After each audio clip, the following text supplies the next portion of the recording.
இதனால சீமானுக்கு அரசியல் பின்னடைவு ஏற்படும் நினைக்கிறீங்களா? அப்போ கூட திரு சீமான் அவர்கள், நான் லட்சியத்தை சுமந்து செல்கிறேன், நீங்கள் 2 லட்சுமியை கொண்டு வந்து என் முன்னால் நிறுத்துறீங்க. உடன் இருந்த அந்த பெண் வந்து கோகுல்ராஜ் மரணம் அடைந்த பொழுது ஒருவருக்கு எதிராக சாட்சி சொல்கிறாங்க. பிறகு அவங்களே பிறல் சாட்சி ஆகிறாங்க. விஜயலட்சுமி அவர்கள் தொடர்ந்து பாயிறார். அவர் வேறு சில கருத்துக்கள் சொல்லும்போதும் கூட அவங்க அரசியல் பேசுகிறாங்க. இப்போ பெரியார் கொடுத்து சமீப காலமாக ரொம்ப கடுமையான விமர்சனம் வச்சுட்டு வர்றாரு. அதுதான் வந்து இந்த வழக்கை தீவிரப்படுத்துறதுக்கான ஒரு காரணமாக இருக்க வாய்ப்பு இருக்கு. காளியம்மாள் கூட விஜய் கட்சிக்கு போகிற மாதிரி வாய்ப்பு இருக்கிறதா சொல்லப்படுது. இது எப்படி சார் பார்க்குறீங்க? நானே தோல்வி அடைந்த அரசியல்வாதின்னு சொல்கிறாங்க. அதுக்கான காரணத்தை வியாக்கானத்தை அவர் சொல்கிறார்.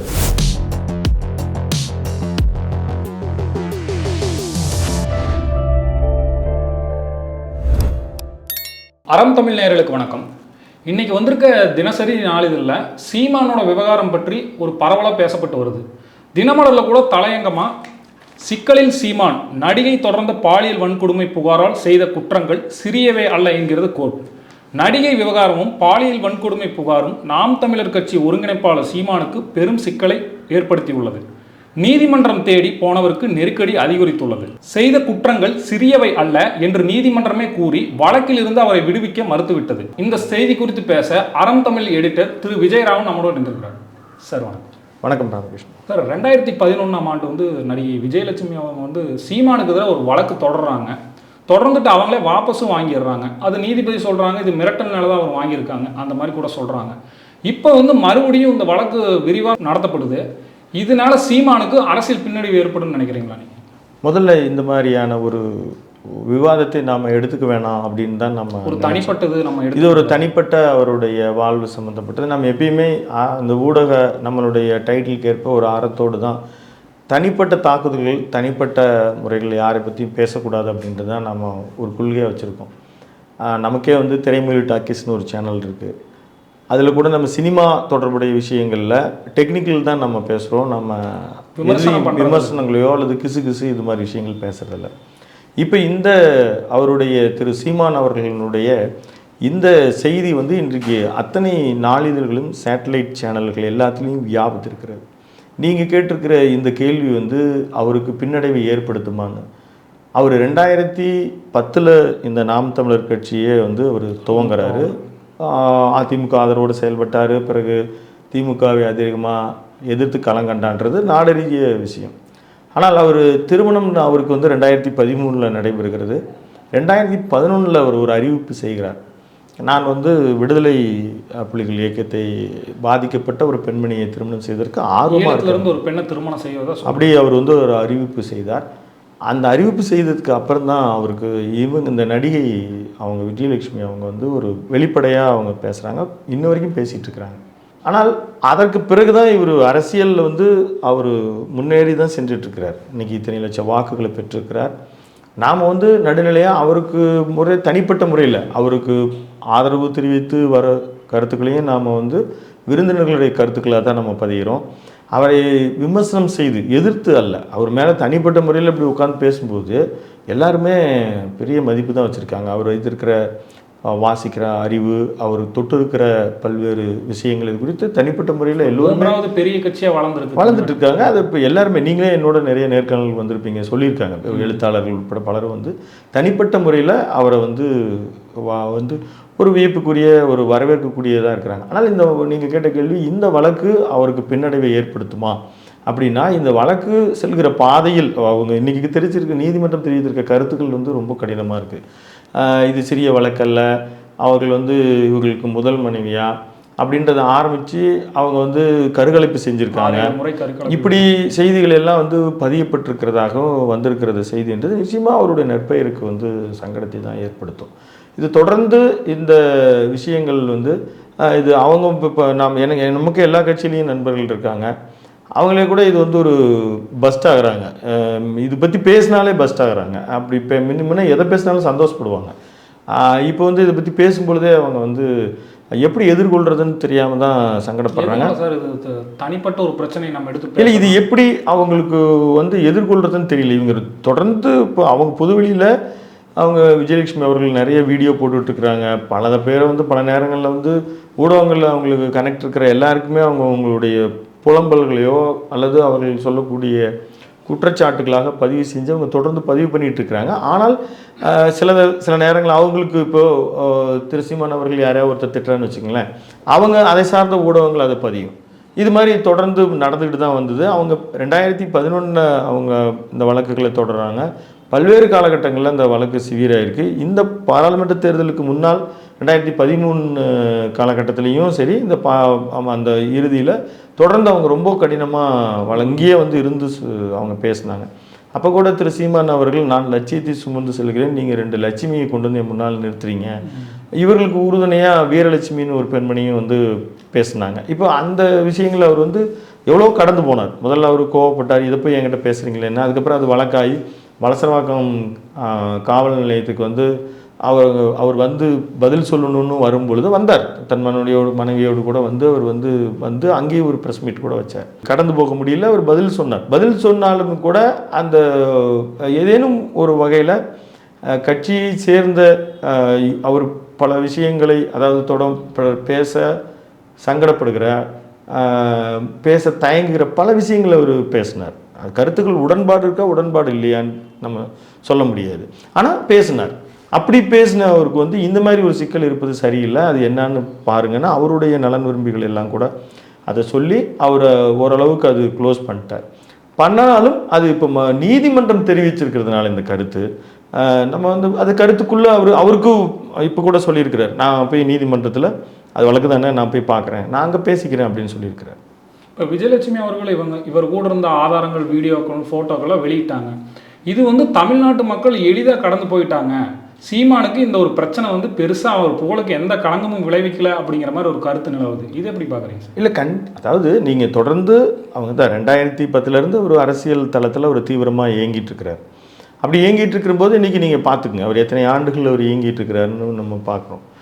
ஆனால் இந்த குற்றச்சாட்டுகள் தொடக்க காலத்திலேருந்து அவர் இருக்குதானே செய்யுது இருக்குது. அவருக்கு அதை வந்து கடந்து வராரு.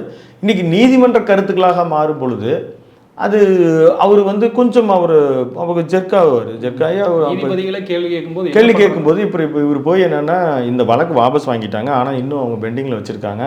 அந்த வாபஸ் பெற்றது வந்து என் கைக்கு முறையாக கடிதங்கள் வரல, அந்த காவல் நிலைய அதிகாரிக்கு கடிதங்கள் வரலை அப்படின்னு சொல்லி அவர் இந்த வழக்கை நடத்திட்டு இருக்கிறாரு.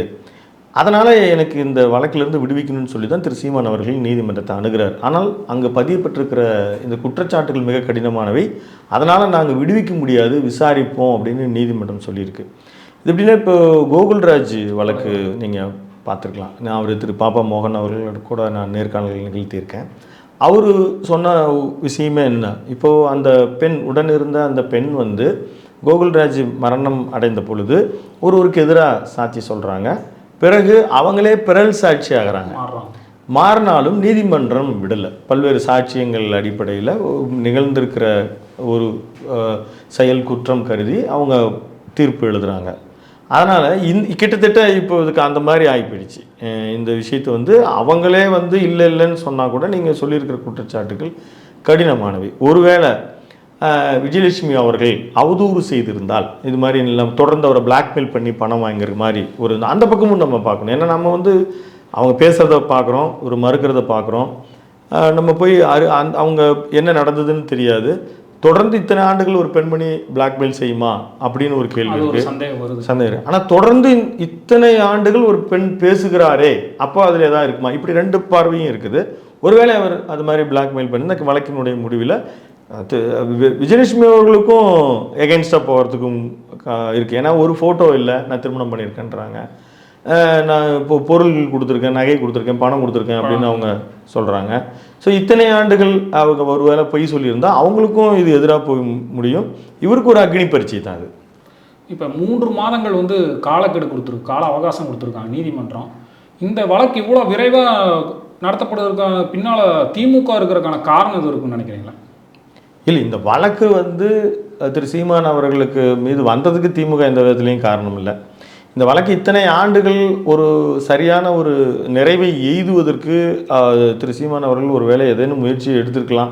ஏன்னா நம்ம அரசியலில் இருக்கோம், ஒரு பெண் காலகட்டம் விட்டுட்டாரு. ஆமாம், அப்போ ஒரு பெண்ணினுடைய குற்றச்சாட்டு அப்படின்றது வந்து பில் கிளின்டனே அசைச்சு பார்த்தது. அது மாதிரி விஷயங்கள்லாம் வந்து கொஞ்சம் அதை வந்து அவர் க்ளோஸ் பண்ணியிருக்கலாம், பண்ணாங்க. ஆனாலும் அவர் தொடர்ந்து அவர் விஜயலட்சுமி அவர்கள் தொடர்ந்து பாயிறார். அவர் வேறு சில கருத்துக்கள் சொல்லும்போதும் கூட அவங்க அரசியல் பேசுகிறாங்க. அவங்களுக்கு முழுமையான அரசியல் அறிவு இருக்கா, இதில் இப்போ இவர் தொற்றுக்கு பேசக்கூடிய புலம் என்ன, அவருக்கான ஒரு ஒரு ஒரு ஒரு பாலிட்டிக்ஸில் அவருக்கான ஒரு டெப்த் நாலேஜ் இருக்குது. நமக்கு அதான் ஏற்பு மறுப்புன்றது வேறு. ஆனால் அவர் பேசுகிறாரு, பண்ணுறாரு. ஆனால் இவங்க வந்து எது பேசினாலும் அவங்க வந்து பேசினதெல்லாம் உண்டு. இப்போ பெரியார் பற்றி பேசினார், அவங்க எங்களோட பழகிய காலகட்டத்தில் என்னையே கிண்டல் பண்ணுவார், கோயிலுக்கு போகிறத கிண்டல் பண்ணுவார், அதை பண்ணுவார், இப்படி பண்ணுவார், அப்படி வந்து சொன்னதும் உண்டு. அப்புறம் இன்னைக்கு வந்து அவர் இப்படி அவர் முருகனுக்கு ஒரு வேலை எடுத்துகிட்டு போகும்போது அவங்க கூட அவங்க விமர்சனம் பண்ணாங்க. அவங்க ரொம்ப அவர் மீது வந்து கோபம் கொண்டிருந்தாங்க. அப்புறம் சமாதானம் ஆகிறாங்க. இப்போ இது நீதிமன்ற வழக்காக இருக்குது. இதுக்கு நீங்கள் கேட்ட கேள்வி திமுக பின்னால் இருக்கா அப்படின்னு இருக்கா. ஆனால் வழக்கை விரைவாக முடிப்பதற்கு நிச்சயமாக இன்றைக்கி அரசியல் பின்னணி ஏதேனும் ஒரு தூண்டுதல் இருக்க தான் செய்யும். இப்போ பெரியார் கொடுத்து சமீப காலமாக ரொம்ப கடுமையான விமர்சனங்களை வச்சுட்டு வர்றாரு. அதுதான் வந்து இந்த வழக்கை தீவிரப்படுத்துறதுக்கான ஒரு காரணமாக இருக்க வாய்ப்பு இருக்கா? இல்லை, நம்ம மறுப்பதற்கு இல்லை. இந்த விஷயங்கள் வந்து நெடுநாட்களாக தொடர்ந்துட்டு இருக்குது. அப்படி தொடர்ந்துட்டு இருக்கும்போது இன்றைக்கி நாளிதழ்களில் பெரும் செய்தியாக நம்ம வந்ததுக்கு வந்து அவர் குறிப்பாக பெரியாரை நோக்கி அவர் தாக்குதல் செய்வது. அதனால தான் நாம் வந்து தினமலர் செய்தியை நாம் முதன்மைப்படுத்த சொல்லி நான் சொன்னேன். தினமலரே அதனுடைய ஹெட்டிங்கில் போட்டிருக்காங்க. அதனால் நம்ம அதை பேசுவதற்கு எடுத்துக்கலாம் அப்படின்னு தான். ஏன்னா இப்போ திமுக தொடர்புடைய ஒரு பத்திரிகைகள் நம்ம பேசும்போது நமக்கு முதல்ல சாயம் பூசிடுவாங்க, வாய்ப்பு இருக்கு. இல்லை நமக்கு முதல்ல சாயம் பூசிடுவாங்க, பேசுகிற நமக்கு சாயம் பூசிடுவாங்க. நம்ம வந்து இன்னைக்கு வந்து ஒவ்வொருத்தரை பற்றி நீங்கள் இவரை பற்றி தான் பேசி யூடியூப் வந்து நீங்கள் நடத்தணும் அப்படிலாம் சொல்லுவாங்க. சீமானை பற்றி பேசாமல் நீ யூடியூப் நடத்தவே முடியாது தெரியுமா, அப்படிலாம் இருக்காங்க. அப்படி இல்லை, நம்ம பொதுவெளியில் அவர் அரசியலுக்கு வந்துட்டார். அரசியல் தொடர்புடைய விஷயங்கள் எல்லாத்தையும் தான் நம்ம பேசுகிறோம். ஒருத்தர் மட்டும் அவரை பற்றி மட்டும் வீணாக பேசணுன்ற எண்ணெல்லாம் நமக்கு கிடையாது. ஒரு செய்தி வந்து சமுதாயத்துக்கு வருது, சமுதாயத்தில் அது வந்து விவாத பொருளாக மாறுகிறது அப்படின்னா ஒரு ஊடகத்தினுடைய பணி அதை குறித்து நம்ம பேசுறது. அப்படித்தான் நம்ம இதை பேசுகிறோம். நீங்கள் கேட்டது வந்து இவர் ஈவேராவை குறித்து பேசி அவர் வந்து இந்த அவர் மீது வந்து இந்த வழக்கு துரிதப்படுத்துகிறதா அப்படின்னு நம்ம சொல்ல முடியாது. ஏன்னா தொடக்கத்தில் இவர் தான் போகிறார் இந்த கேஸ்லேருந்து என்ன விடுவிக்குங்கன்னு சொல்லி. அப்போ இந்த வழக்கு தீவிரமாகுது. இந்த வழக்கு 3 வாரங்களுக்குள், இந்த வழக்கு வந்து ஒரு 12 வாரங்கள் 3 மாதங்களுக்குள் இது முடிக்க வேணும்னா அதை முடிப்பதற்கு வந்து தமிழ்நாடு காவல்துறை எப்படி செயல்படும் அப்படின்னு சொல்லி இப்போ நீங்கள் அதை சொல்லி சின்ன அரசியல் தெரிந்த சின்ன குழந்தையாக இருந்தாலும் சரி, பள்ளி மாணவனாக இருந்தாலும் சரி, இந்த வழக்கு வந்து எவ்வளோ வேகமாக நடைபெறும் அப்படின்றத இன்றைக்கி அவர் பகைத்து வைத்திருக்கிற காவல்துறை திமுக நிலைப்பாட்டின் காரணமாக வெகு நிச்சயமாக இந்த வழக்கு விரைவாக நடக்கும். இப்போ பெரியாரை கொடுத்து கடுமையாக விமர்சனம் பண்ணதுக்கப்புறம் அவங்க வந்து மாவட்ட செயலாளர்கள் உட்பட தொண்டர்களும் பல கட்சிகளுக்கு மாறி அங்கே போய் சேர்ந்துக்கிறாங்க. இப்போ காளியம்மாள் கூட விஜய் கட்சிக்கு போகிற மாதிரி வாய்ப்பு இருக்கிறதா சொல்லப்படுது. இது எப்படி சார் பார்க்குறீங்க? இல்லை, இது இப்போ நம்ம வந்து ஒரு மீடியா பர்சன் சில தொடர்புகளின் வழியாக பார்க்குற போது அப்படி செய்தி தொடர்ந்து வந்துட்டு தான் இருக்குது. அவங்க வந்து இப்போ மகளிர் பாசறையில் இருக்காங்க. ஆமாம், இப்போ பாசறை ஒருங்கிணைப்பாளர், அவங்க அப்படி தலைவர்ன்ற ஒருங்கிணைப்பாளர் அப்படி சொல்ல போனால் ஒரு மகளிர் அணி தலைவர் அப்படின்னு எடுத்துக்கலாம். அப்படி தான் இருக்கிறாங்க. அங்கே நாம் தமிழரினுடைய தொடர்புடைய முன்னணியினர்கள்ட்ட நான் பேசும்பொழுது நேரடியாக அவங்க காளியம்மாளுக்கும் அல்லது திரு சீமான் அவர்களுக்கும் பெரிய பகை உணர்ச்சியெல்லாம் இல்லை. ஆனால் அவர்கிட்ட ஃபோன் எல்லாம் நிறையா அவர் ஆப்போசிட்டில் அவர் சாட்டை துரைமுருகன் உட்பட பல பேருனுடைய ஃபோனை எடுத்துகிட்டு போய் அந்த ஆடியோ ரிலீஸ் ஆனிச்சு. காளியம்மாள் ஒரு பிசுறு அப்படின்லாம் இவர் வந்து சொன்ன செய்தி வந்து அவங்கள காயப்படுத்திடுது. அதுக்கு அவங்களுக்கு வந்து ஒரு ஆறுதலான விஷயங்கள் கிடைக்கப்படாதனால அவங்க நகர்றாங்க. இன்னொன்று, விஜய் கட்சிக்கு போவாங்களா அப்படின்னா அவங்களுக்கு ஆப்ஷன் திமுகவில் ரொம்ப குறைவாங்க. போய் பேசி இப்போ ஏற்கனவே கல்யாண சுந்தரம், ராஜீவ்காந்தி இந்த மாதிரி இருக்கிறவங்கெல்லாம் ஏற்கனவே நாம் தமிழர் ஆட்கள் அங்கே அதிகமாக இருக்காங்க. இல்லை, திமுகவில் இருக்காங்க. ஆனால் எந்த வாய்ப்பையும் மறுப்பதற்கு இல்லை. நீங்கள் திமுகவுக்கு போனால் கூட ஆச்சரியப்பட முடியாது. ஏன்னா சில நேரம் சூழ்நிலை அவர்கள் அப்படி தள்ளப்படும். அவங்க நானே கவர் பண்ணியிருக்கேன். சில மேடைகள் வந்து திமுக கடுமையாக பேசி கவர் பண்ணியிருக்கேன். அப்படி இருக்கிற அவங்க வந்து திமுகவுக்கே போனாலும் ஆச்சரியப்படுறதுக்கு இல்லை. ஆனால் எல்லா கட்சியிலிருந்தும் அவருக்கு வந்து ஒரு அக்செப்டன்ஸ் இருக்குது, அவங்கள எதிர்பார்ப்பு இருக்குது. இப்போ நாம் தமிழர் கட்சியிலேருந்து மாவட்ட செயலாளர் உட்பட தொண்டர்கள் எல்லாரும் வெளியேறிட்டு வர்றாங்க. சீமானோட ஒரு பெரிய எதிர்ப்பாக இருக்கட்டும். இப்போ வந்து விஜய் அவர்கள் கட்சி ஆரம்பித்தது ஒரு மிகப்பெரிய ஒரு பலவீனப்படுத்திடுச்சுன்னு நினைக்கிறீங்களா? நாம் வந்து அதான் இப்போ தனிப்பட்ட ஒருத்தருடைய வாழ்வு குறித்த விஷயங்களே நம்ம பேசுவதற்கு இல்லை. அது தனிப்பட்ட அந்த கட்சியினுடைய உள் விவகாரம் தான். அது ஏன் வெளியேறாங்கன்னு வெளியேறின உடனே அவங்க நிறைய காரணம் சொல்லுவாங்க. என்றைக்குமே அவங்களுக்கு வந்து பிடிச்சு போகிறாங்களா, இல்லை அங்கே அவங்களுக்கு ஏதாவது தனிப்பட்ட முறையில் இன்சல்ட் நடந்ததாக கூட சொல்லுவாங்க. அல்லது அந்த காயங்கள் ஏதேனும் அவங்களுக்கு சரியாக பதவி கொடுக்கப்படவில்லை, தேர்தலில் பங்கேற்பதற்கு வாய்ப்பு கொடுக்கப்படலை, இப்படி பல்வேறு காரணங்களை பொறுத்து இருந்தால் அவங்களுக்கு வாய்ப்பு கிடைக்கும்போது போவதற்கு நிறைய இருக்குது. ஆனால் அந்த கட்சியை பொறுத்த மட்டும் திரு சீமான் அவர்கள் தான் பலம். சீமான் தான் மிகப்பெரிய பலம். கட்சியில் இருக்கக்கூடிய யார் ஒருத்தரும் ஒரு பெரிய அவரே முதன்மைப்படுத்தின 2 பேர் போயிருக்காங்க. இது நிறையா நடந்திருக்கு. மதிமுகவுக்கு நடந்திருக்கு, பாமகவுக்கு நடந்திருக்குது, விடுதலை சிறுத்தைகள் கூட நடந்திருக்குது. விடுதலை சிறுத்தைகள் கட்சியினுடைய ஒரு முன்னணி தலைவராக இருந்தவர் தான் திரு செல்வ பெருந்தகை, தெரியும்னு நினைக்கிறேன் உங்களுக்கு. அவர் இன்றைக்கி காங்கிரஸ் கட்சியில் போயிருக்கார். அதனால ஒரு பெரிய கட்சியில் யார் ஒருத்தர் போனாலும் அந்த கட்சியில் இருக்கக்கூடிய அவர் தான் பெரிய முகம்.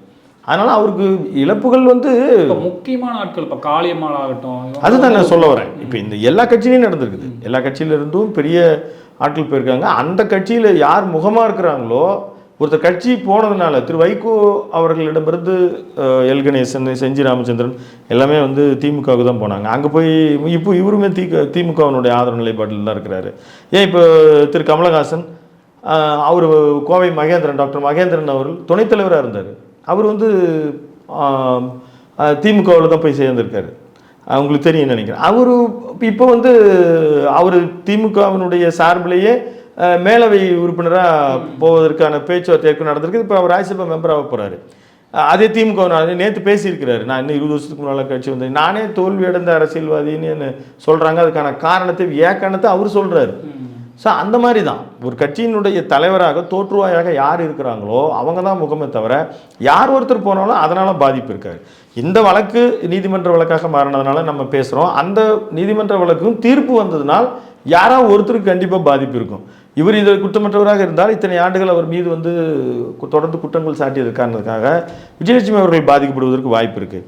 இவர் இதில் குற்றம் சொன்னால் நிச்சயமாக ஒரு கட்சித் தலைவர் அது ஒரு பாலியல் குற்றச்சாட்டு அப்படின்றது அவருக்கு வரும்பொழுது அது நான் சொல்கிற தீர்ப்புக்கு பிறகு தான் அந்த பாதிப்பு. இது விசாரணையில் எந்த விதமான பாதிப்பும் இருக்காது. அவர் எப்பயுமே அவர் தனிப்பட்ட முறையில் அவருக்கு நிச்சயமாக மறுக்கிறது பதட்டம் தெரியுற மாதிரி இருக்குது சீமான். இல்லை, அது வந்து நாம் அப்படி எல்லா இதுக்குமே அவருக்கு ஒரு இப்படி தான் சொல்லுவாங்க. அவர் எப்பயுமே டக்குன்னு ஒரு கொஷின்ஸ் வந்து அவர் ஆவேசமாக தான் பதில் சொல்லுவார், அப்படி வெடித்து தான் பதில் சொல்லுவார்.